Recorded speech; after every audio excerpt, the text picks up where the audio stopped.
अशी गत झाली आहे औसा विधानसभा मतदारसंघाची. आणि म्हणून आदरणीय उद्धव बाळासाहेब ठाकरेजी यांना आपण सगळ्यांनी सांगितलं पाहिजे, त्यांना आश्वस्त केलं पाहिजे की औस्याचा आमदार महाराष्ट्रामध्ये महायुतीनं आदरणीय उद्धव बाळासाहेब ठाकरे यांचा जो अपमान केला त्या अपमानाचा बदला आता आपल्याला घ्यायचा आहे आणि विक्रमी मतानं दिनकर माने यांना निवडून आणायचं आहे. ही खोनगाट आपण सगळ्यांनी उराशी बाळगली पाहिजे. आणि मग औसा विधानसभा मतदारसंघाच्या विकासाची गॅरंटी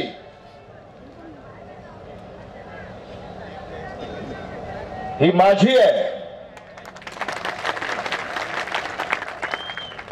को गॅरंटी ओमराजेंची आहे.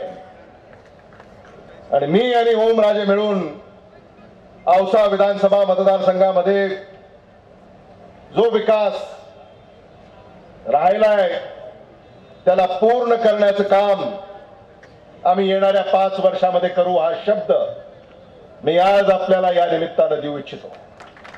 आणि दिनकर माने एवढं ते नक्की करतील की आदरणीय उद्धव बाळासाहेब ठाकरे यांच्या नेतृत्वाखाली औषधासाठी विकासाचं ताट जेव्हा वाढण्याची वेळ येईल तेव्हा ते विकासाचं ताट सामान्य माणसापर्यंत ते वाढवतील याबद्दल माझ्या मनामध्ये कुठलीही शंका नाही. आणि दिनकर माने चमचे मात्र त्या ताटात असू नये. चमच्याचा खूप कंटाळा आलाय आता मतदारांना. बरे सगळे चमचे लातूरचे आहेत असं कळतंय, पाठवून द्या त्यांना तिकडं आणि सुटका करा औषधाची. आणि हे सगळं करण्याची किमया तुमच्या हातामध्ये आहे. महाराष्ट्रामध्ये महाविकास आघाडीचं सरकार आपल्याला आणायचंय त्या पंचसूत्रीसाठी. ओमराजांनी आपल्याला आपल्या भाषणामध्ये सांगितलं महाविकास आघाडीची जी पंचसूत्री आहे, महाविकास आघाडीचं सरकार आल्यानंतर पहिल्या मंत्रिमंडळाच्या बैठकीमध्ये या पंचसूत्रीची अंमलबजावणी आम्ही करणार आहोत. आणि म्हणून तुम्हाला कुठलीही अडचण येईल असं मला स्वतःला वाटत नाही. इथं काही कारखाने सुद्धा सुरू करण्याचा प्रयत्न विरोधकाकडनं झाला, तर ते कारखाने अजूनही सुरू झालेत का नाही मला याची कल्पना नाही. त्या कारखान्यांसाठी शासनाचा निधी हा मोठ्या प्रमाणामध्ये आणला, पण तो निधी नेमका कुठं गेला हे देखील अजून आपल्याला लक्षात आलेलं नाहीये. आणि म्हणून ज्यांनी फक्त आपली दिशाभूल केली, ज्यांनी आपल्याला फसवलं, मनोज जरांगे पाटलांचा अवमान ज्यांनी केला, मनोज जरांगे पाटलांच्या आंदोलनाचा आंदोलकांचा अवमान केला, चेष्टा केली, त्याला आपण माफ करणार आहोत का?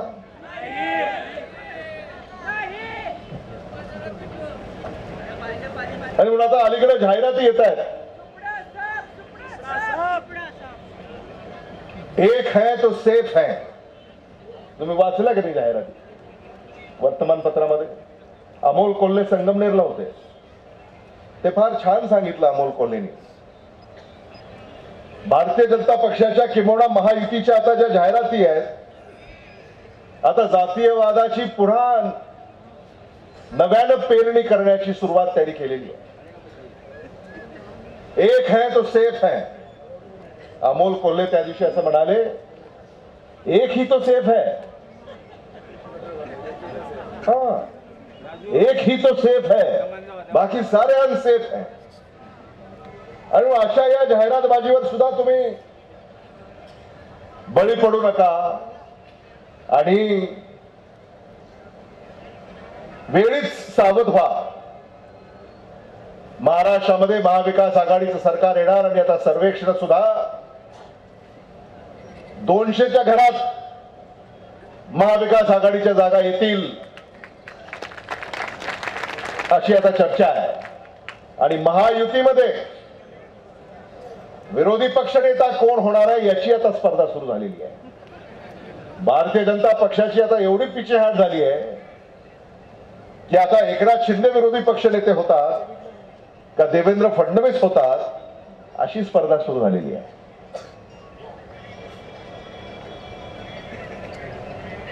असं चित्र आता महाराष्ट्रामध्ये उभं राहत आहे.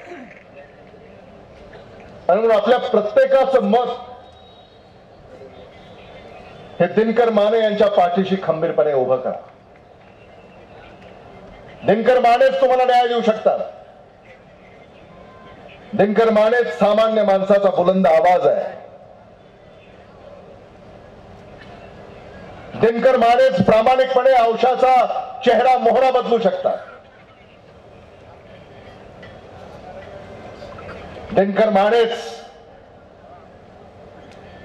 औषधाला विकासाची गंगा घेऊन येऊ शकतात. आणि दिनकर माने शिवसेना पक्षप्रमुख आदरणीय उद्धव बाळासाहेब ठाकरे यांचे किती लाडके आहेत हे आता जागा वाटपावरून तुम्हाला कळालं असेल. म्हणजे श्रीशैल उडगे यांच्यासाठी आम्ही टोकाचे प्रयत्न केले की ही जागा काँग्रेसला सुटावी आणि श्रीशैल उडगेंना किंवा इतर जे आमचे काँग्रेस पक्षाचे इच्छुक होते त्यांच्यापैकी एखाद्याला इथून आम्हाला उमेदवारी देता येईल. पण जागा वाटपामध्ये आणि त्या चर्चेमध्ये शिवसेना पक्षप्रमुख आदरणीय उद्धव बाळासाहेब ठाकरे साहेबांनी एक भूमिका घेतली आणि औषधाची जागा आता शिवसेना उद्धव बाळासाहेब ठाकरे पक्षाला सुटली. आणि म्हणून श्रीशैल उडगे आपल्याला आता या सगळ्या मंडळीला सांगावं लागेल, व्यासपीठाला सांगावं लागेल की आम्हाला जरी जागा नाही सुटली तरी आम्ही औसा विधानसभा मतदारसंघामध्ये शिवसेनेपेक्षा 4 पावलं पुढे जाऊन दिनकर माने यांना निवडून आणण्यामध्ये प्रयत्न करणार आहोत. काय त्यांनी तर सांगितलंय. पण ते असं म्हणतात की आता टॉप गिअर टाकायची गरज आहे. तुम्ही टॉप गिअर. तेव्हा दिनकर माने मी आपल्याला आश्वस्त करू इच्छितो की श्रीशैल उडगे असतील, संजय शेटे असतील, ही सगळी मंडळी ही तुमच्या पाठीशी खंबीरपणे उभी आहे. याबद्दल कोणाच्याही मनामध्ये शंका असायचं काही कारण नाही. आणि महाविकास आघाडी जिल्ह्यातले 6 पैकी 6 उमेदवार प्रचंड मताने ते निवडून येतील याबद्दल मी तुम्हाला आश्वस्त करू इच्छितो. उदगीर विधानसभा मतदारसंघामध्ये सुधाकर भालेराव हे राष्ट्रवादी काँग्रेस पक्ष शरदचंद्र पवार यांचे उमेदवार बहुमताने निवडून येतील. अहमदपूरमध्ये राष्ट्रवादी काँग्रेस पक्ष शरदचंद्र पवार यांचे उमेदवार विनायकराव पाटील हे बहुमताने निवडून येतील. निलंग्यामध्ये काँग्रेस पक्षाचे महाविकास आघाडीचे उमेदवार अभय साळुंके हे बहुमताने निवडून येतील. आणि औशामध्ये शिवसेनेचे महाविकास आघाडीचे उमेदवार दिनकर माने हे बहुमताने निवडून येतील. आमचं उद्दिष्ट आहे की लातूर जिल्ह्यामध्ये महाविकास आघाडीच्या 6 पैकी 6 जागा या आम्हाला निवडून आणायच्या. आणि म्हणून आघाडी धर्म पाळण्याचं काम चव्हाणजी आम्ही या ठिकाणी करतोय, बेंजरगेताई आम्ही या ठिकाणी करतोय. आणि तुमचं देखील सहकार्य आम्हाला लोहा कंधार, निलंगा या ठिकाणी हवंय. आणि म्हणून तिथं देखील महाविकास आघाडीचे सारे पक्ष एका जीवानं या कामामध्ये पुढाकार घेतील याबद्दल मी या निमित्तानं या ठिकाणी विश्वास व्यक्त करू इच्छितो. भारतीय जनता पक्षानं गेल्या 10 वर्षामध्ये या लातूरसाठी काहीही केलं नाही. मराठवाडा रेल कोच फॅक्टरी 3दा उद्घाटन केली, अजूनही कोच त्यांना बाहेर काढता आलेली नाही. आणि म्हणून ओमराजे आता येणाऱ्या काही दिवसामध्ये तुम्ही असाल, डॉक्टर शिवाजी काळगे असतील, आपल्याला सगळ्याला मिळूनच मराठवाडा रेल कोच फॅक्टरीमध्ये आता कोच बाहेर काढावी लागेल. कारण भारतीय जनता पक्षाकडे संधी होती, पण त्या संधीचं त्यांना काही करता आलं नाही. 50,000 लोकांना रोजगार मिळणार म्हणून घोषणा केल्या, 50,000 जिल्ह्यामध्ये, आणि नाही दिला तर राजकारणामधून संन्यास घेऊ असंही सांगितलं. माझा राजकीय संन्यास याची वेळ आता आलेली आहे. आणि म्हणून लातूर जिल्ह्यामध्ये लातूरकरांना फुलथापा ज्यांनी दिल्या, मराठवाडा रेल कोच फॅक्टरी याचं अनेक वेळा उद्घाटन केलं, पण कोच काय बाहेर काढली नाही आणि तिथं एकालाही रोजगार आजपर्यंत मिळाला नाही. आणि म्हणून ज्या भारतीय जनता पक्षाच्या नेत्यांनी त्या घोषणा केल्या, आश्वासनं दिली, मग ते निलंगा असेल, औसा असेल, यांना आता राजकीय संन्यास याच्यावर पाठवण्याची वेळ आलेली आहे. हे देखील आपण लक्षात ठेवलं पाहिजे.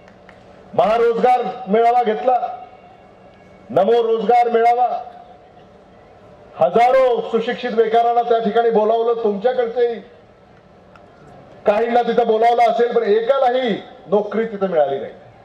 माहितीच्या अधिकारामध्ये आम्ही त्यांना प्रश्न विचारला, तेव्हा आम्हाला असं कळालं की एकालाही महाराष्ट्र शासनाच्या महायुतीच्या नमो महारोजगार मेळाव्यामध्ये एकालाही नोकरी त्यांना देता आलेली नाही. नुसती फसवा फसवी, बनवा बनवी.